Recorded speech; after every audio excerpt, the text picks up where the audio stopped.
It's your ego trying to keep you safe when reality is too painful. The denial keeps you stuck on a 2D level. The topic today is denial.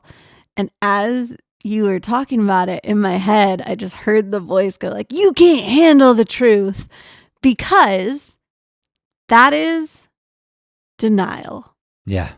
It's something that I think I can't tell you the amount of times I've been talking in groups of people and you hear them talk about someone who's making all these wrong decisions in their life, and they're like, man, they're in denial. They're in denial. We hear people say that, right?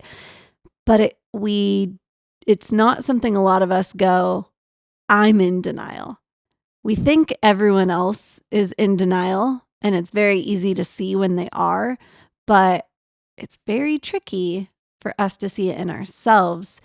And the reason for that is denial is a coping mechanism, or I could even say it's a defense mechanism.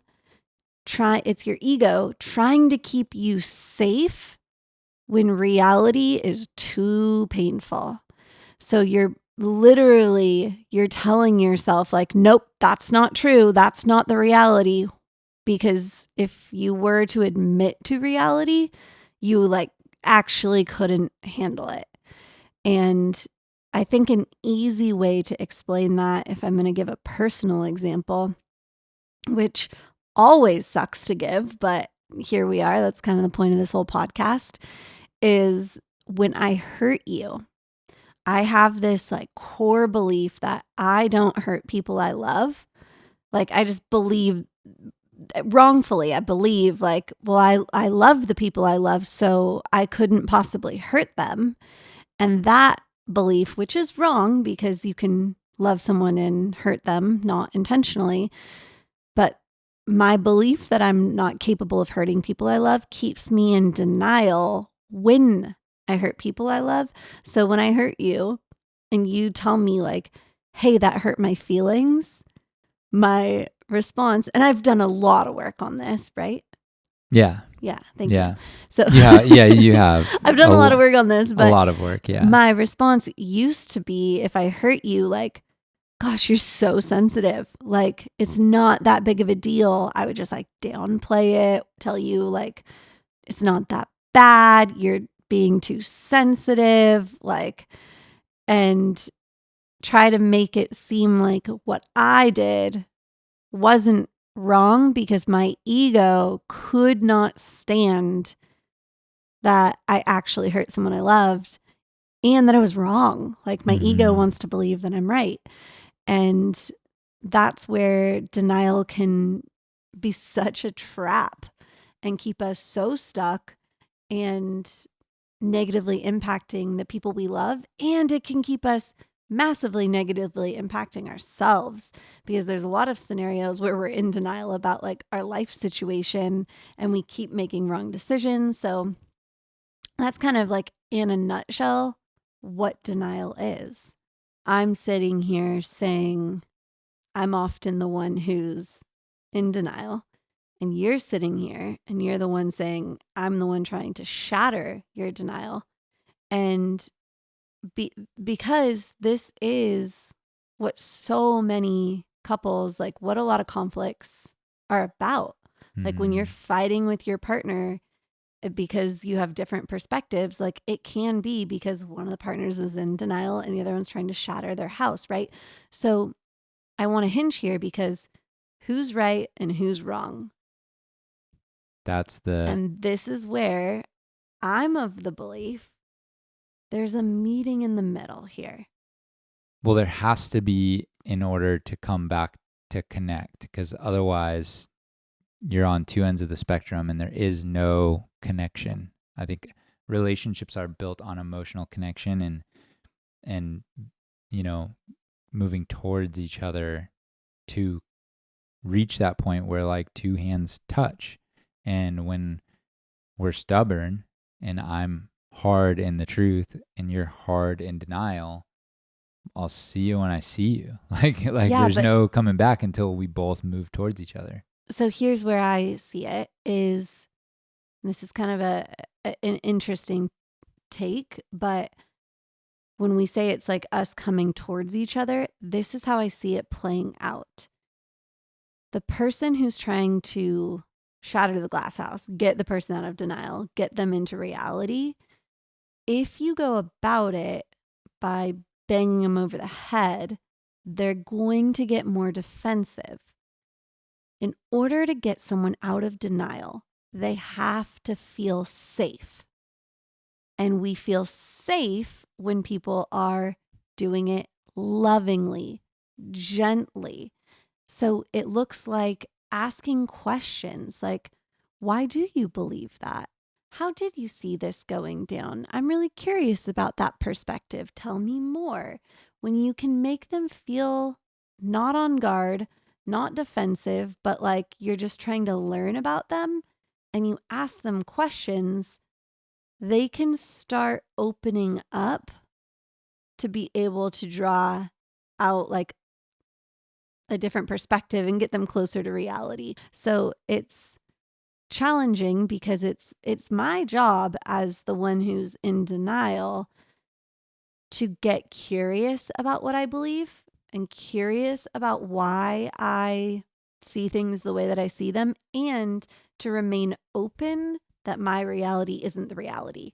I have to have a heart posture of like, and I actually used to have this on a piece of paper when we'd get in fights, and I would say it to myself like, Dave has feelings too. My reality might not be the reality. Like, get curious about his perspective. And I'd have to remind myself that in fights that, like, we're not trying to prove who's wrong and who's right. We're on a team. We're trying To figure out what happened. to figure out what happened. We're trying Yep. to figure out what reality is. And by Yep. me just being like, you're wrong, I'm right, like, don't talk, like, I don't want to go any further into this. We can't get on the same page. A good example of this to kind of bring it home in a relationship is just a simple argument going south, and you're like playing on a 2D level. You're looking at the argument as you're against me now, we're against each other, and I'm right or you're wrong. If you're playing on that level, you're not even close to solving it, and you're just spinning. The denial keeps you stuck on a 2D level. When you open yourself up to going inward and looking at the plank in your own eye and figuring out where my trauma is, or it's not always a trauma. Sometimes, most of the time, I'd say for the average person, it's like we talk a lot about trauma. Most of the time it's conditioning. It's just flat out limiting beliefs and conditioning that's like, it has to be this way. We've gotten in a fight before over Christmas decorations. Like, that's not trauma. Like, maybe it was tied to something, but most of it's conditioning of like, I grew up a little differently than you. And so we're figuring out how we both do Christmas. And the reason denial plays into this is because in order to make these mental gymnastics stack up, like I think a lot of religious trauma can be this way, or religious belief systems. That's why people have existential crisis when they go through a deconstruction of faith, because you have a framework in your belief system, the way you see the world, the way you make sense of the world through your psychology, through your being. Like, everything you do filters through these choices, these lenses, these core beliefs inside of you. And when you shatter a truth, yeah, maybe you shatter your partner's truth about Christmas decorations, but maybe that was like a Lego that was underneath in all this mental gymnastics that was stacked up in a way where when you pull that one up, it's like a Jenga tower that falls down. And that's why it can be traumatizing, because when you pull out somebody's bottom Jenga, even though it might seem small to you, it was stacked in their mind in a way where there was a lot of other layers resting on it.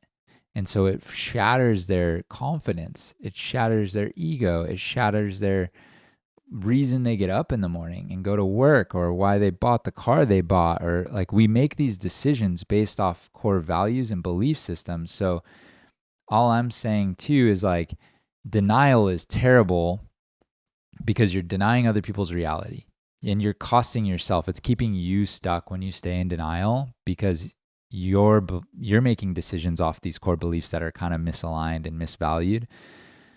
But when you pull them out fast and shatter someone, it's not nice either. And Well, and actually, that's kind of the case for why we grow and heal kind of slowly over time. mm-hmm. Like, that's why it's a healing journey over time. Yeah. Because if you just go on in there and you start pulling all your bottom Jenga blocks all at once, it's too much. Mm-hmm. It's actually like your nervous system is going to be so activated, like it's too much for your body to handle.